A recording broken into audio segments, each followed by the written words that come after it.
Mama's hotel दसक नाशिक आणि परिसरात महाशिवरात्री मोठ्या धार्मिक वातावरणात साजरी करण्यात आली।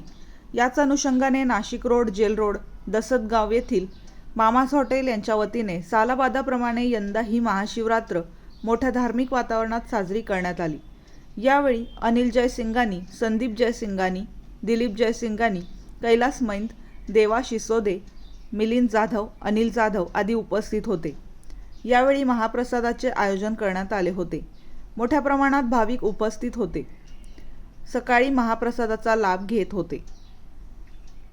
वृत्तसंकलन अधिकार news, Nashik road. Mama's hotel इथं दसगाव इथलं दरवर्षीप्रमाणे महाशिवरात्रीचा साजरा करतो। आमच्या इथून प्रसाद वाटायला जातो दरवर्षी आणि लोकांचा पण सहकार्य राहतो थोडंफार। त्या हिशोबाने देवाच्या आशीर्वादाने दरवर्षी करत राहतो आपण हे कार्यक्रम आणि पुढे पण करत राहू। धन्यवाद।